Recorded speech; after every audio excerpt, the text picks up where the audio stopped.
Un immense bonjour à tout le monde et une fois de plus, bienvenue. Alors cette semaine, nous allons parler d'une nouvelle filière, d'une autre filière. Nous allons parler du palmier à huile. Je vous rappelle que sur cette chaîne, on parle de technologie de transformation, pas seulement en agroalimentaire, mais aussi en BTP, en chimie et dans d'autres domaines industriels. Donc, nous parlons de technologie de transformation, nous parlons des opportunités qui sont liées à ces différents produits et nous abordons aussi les choses telles qu'ils sont faites ici en Afrique. Alors, cette semaine, nous allons parler du palmier à huile et nous commençons tout de suite après le générique.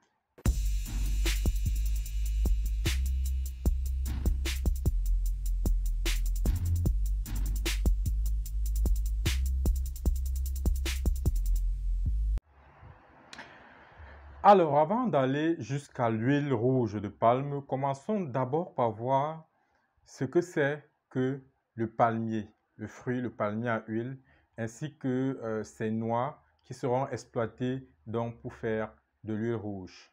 Si vous faites des recherches en ligne sur Google, si vous entrez à Wikipédia, vous trouverez cette définition du palmier à huile qui est encore appelée Eleis de Guinée.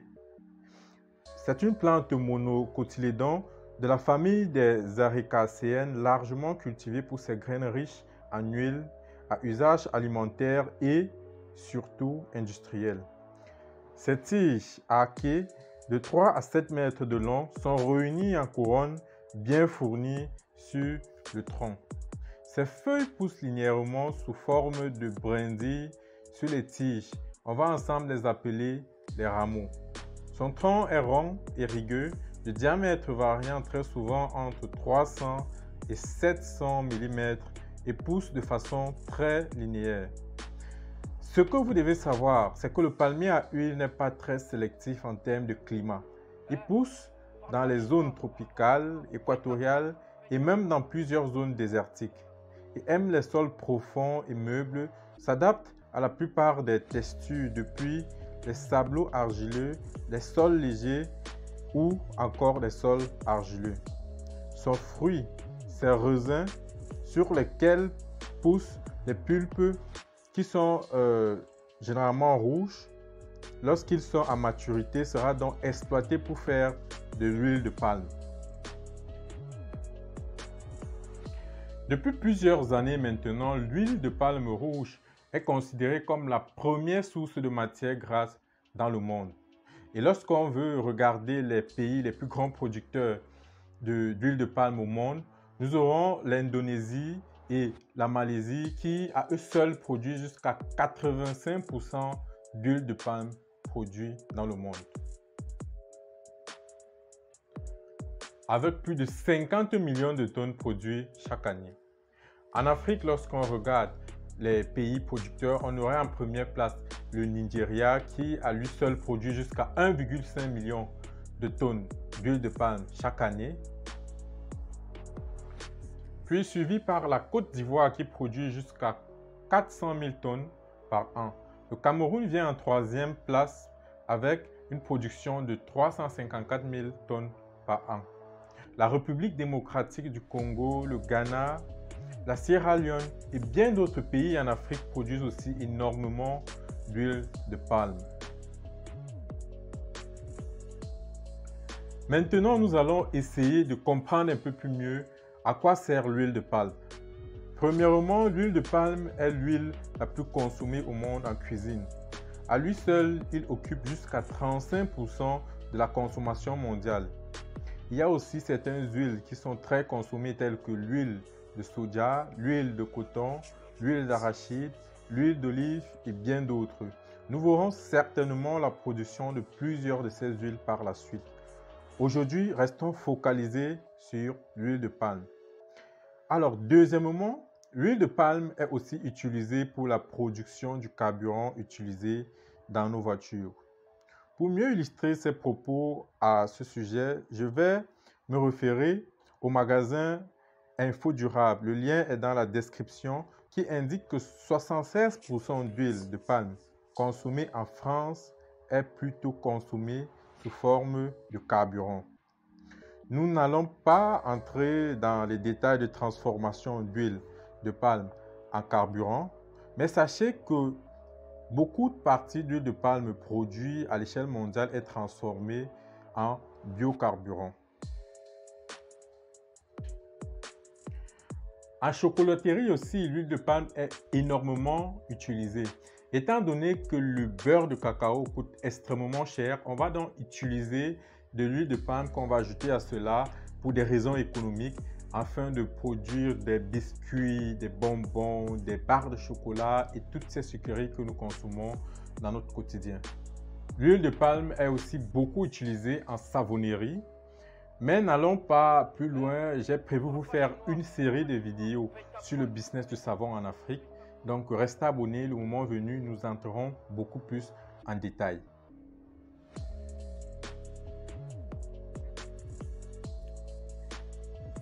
Alors ce sont là quelques applications de l'huile de palme en industrie et aussi dans les ménages. Je tiens quand même à préciser qu'en Afrique, plus de 90% de l'huile de palme qui est produite est destinée à un marché, une consommation directe. On ne va pas transformer cette huile en carburant ou faire des chocolats, du moins on va le faire, mais très peu de personnes le font, vu que les autres huiles telles que l'huile de soja, l'huile de coton, d'arachide et autres sont très coûteuses, plus coûteuses que l'huile de palme. Alors, l'huile de palme qui serait produite serait directement destinée au marché ou alors dans les raffineries pour pouvoir satisfaire les besoins, pour pouvoir satisfaire la demande. Je tiens aussi à préciser que l'huile de palme n'est pas toujours bien pour la santé, surtout lorsqu'on la consomme à des quantités exagérées. Mais nous n'allons pas entrer dans les détails, nous n'allons pas débattre là-dessus dans cette vidéo. Nous allons juste nous contenter d'exposer la chose et aussi de présenter les opportunités d'affaires qui sont liées à cette filière. Étant donné que les populations n'ont pas toujours assez de moyens pour se procurer des huiles de qualité, alors ils vont donc utiliser l'huile de palme comme matière grasse pour leur cuisine. Alors si vous consommez de l'huile de palme, je ne peux que vous conseiller de consommer avec beaucoup de modération.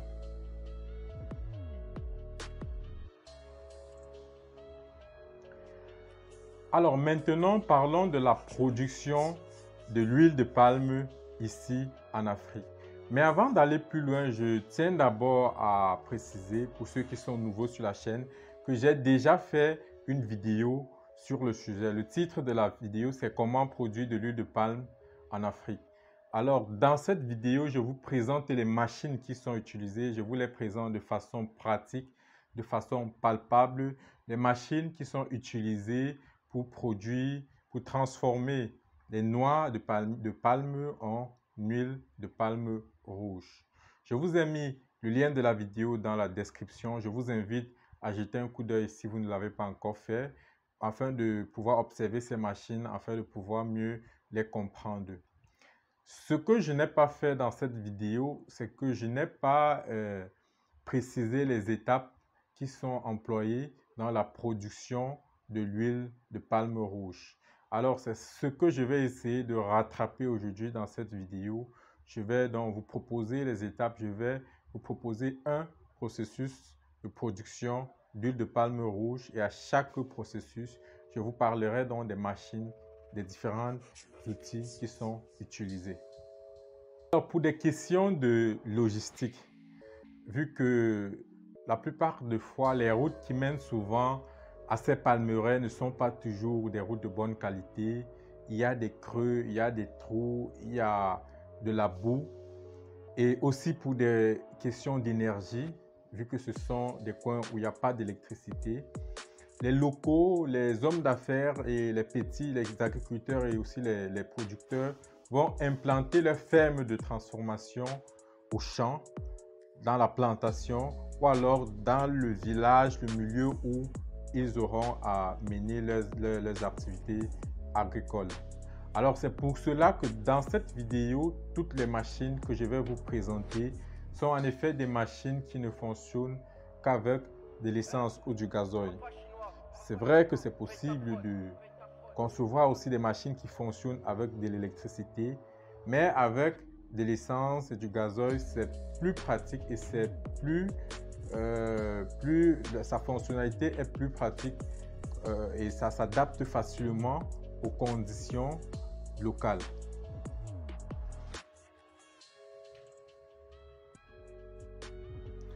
Je vais donc vous proposer un procédé de transformation des noix de palme en huile de palme rouge. Et cela va se passer en 5 étapes principales.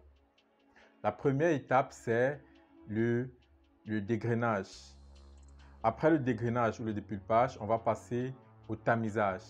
Après le tamisage, on va passer à la cuisson. Après la cuisson, on va passer à l'extraction proprement dite, la presse.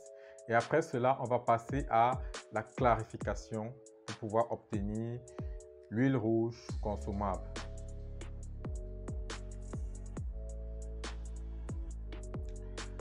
Alors, commençons donc au commencement avec la première étape qui est le dépulpage avec la dépulpeuse. Dans cette étape, le but est d'enlever les graines rouges qui sont insérées dans le raisin, dans le gros cône de raisin qui est très épineux. Alors, on va donc utiliser cette grosse machine que vous voyez et dans cette machine, la machine va donc enlever, en fonctionnant, en tournant, elle va enlever ces graines-là qui sont insérées dans le gros raisin, dans le cône de raisin. Et un peu plus bas, on va donc recueillir ces graines avec un peu de pulpe.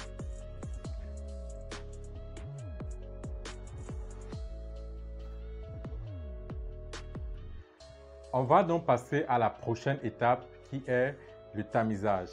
Alors, ces graines qui ont été récoltées du cône, on va passer donc dans un tamis mécanique. Le tamis aura pour but de séparer les graines parce que même après la première étape, il y a encore des petites particules, il y a des brindilles, il y a des petites enveloppes, des petites pulpes enveloppes qui ne sont pas nécessaires dans le processus. Il y a même des grains de sable ou de terre, de saleté.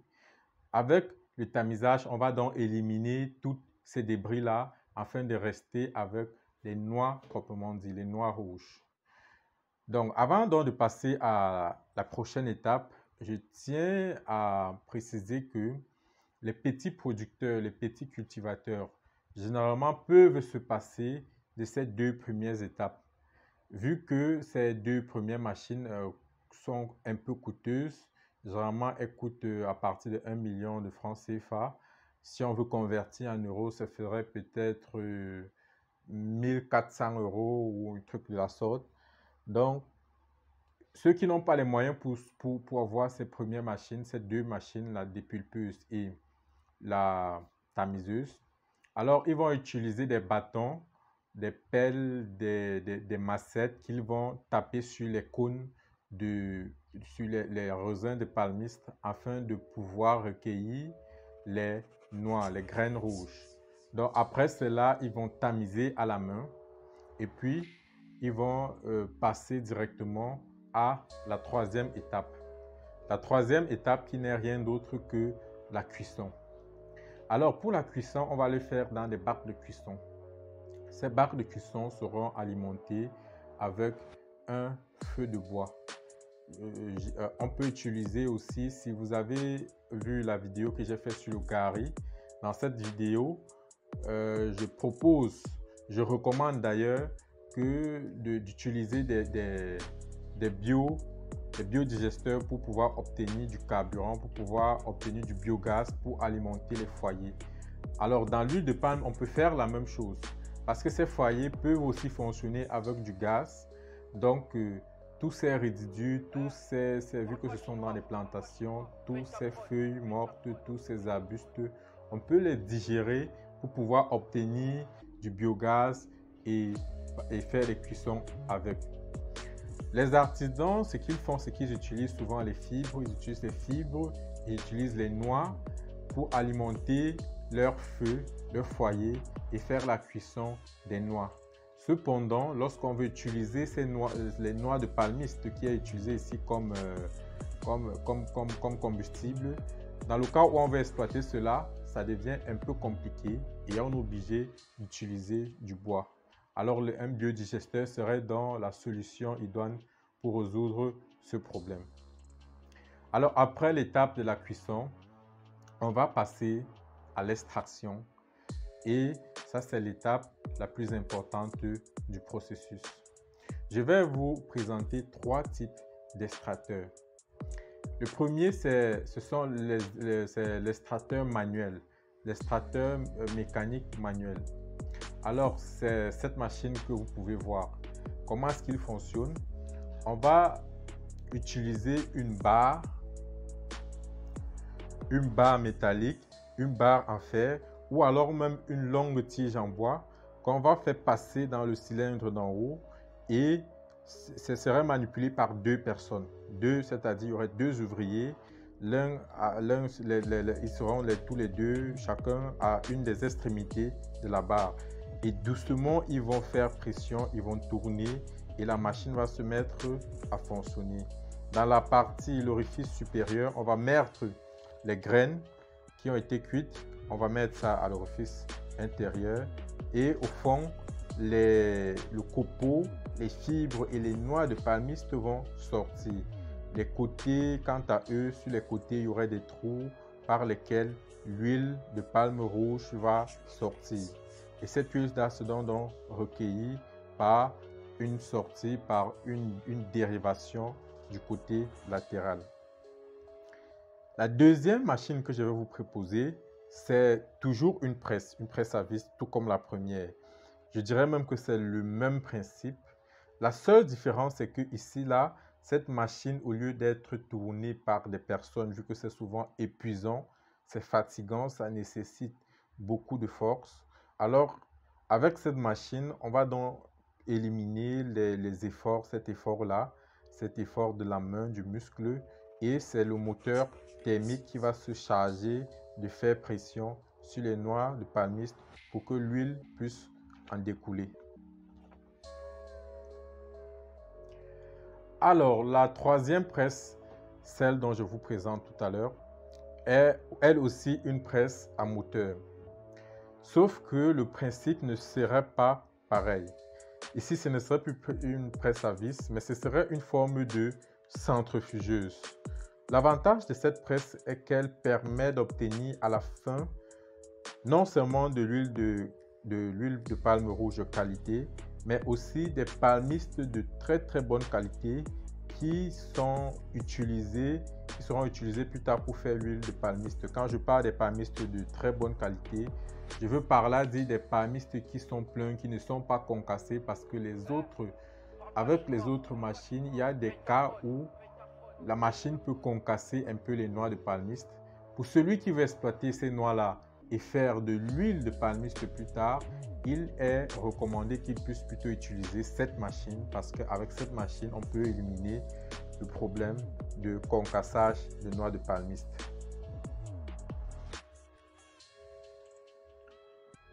On va donc passer à la 6e et la dernière étape qui est la clarification de l'huile.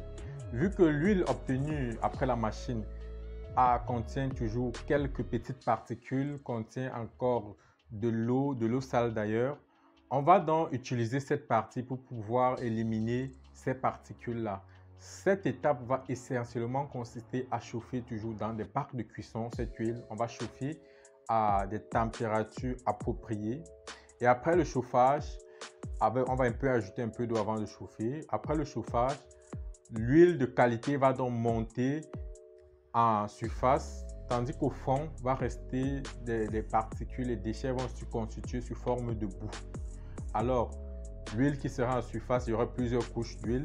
La meilleure qualité serait en surface et il y aura d'autres qualités qui ne seront pas toujours les meilleures, mais on ne va pas forcément jeter cela. On peut utiliser, on va utiliser cela en savonnerie parce que ça va suivre d'autres formes de traitement et on va l'utiliser, on va l'exploiter en savonnerie. Quant au fin fond, le fin fond serait la boue. Au fin fond de bac de cuisson, ça va rester les boues c'est cela qu'on va jeter.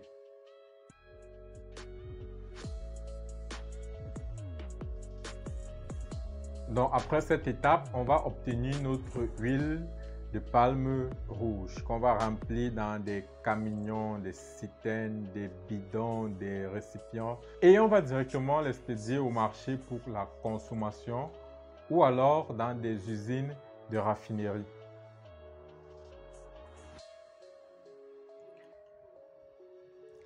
L'huile de palme rouge occupe une place vraiment spéciale dans la culture africaine. Cette huile qui est utilisée pour cuisiner certains mets culturels, certains mets traditionnels et que les populations s'attachent vraiment à cause de son goût unique. Alors, ce serait tout pour cette vidéo.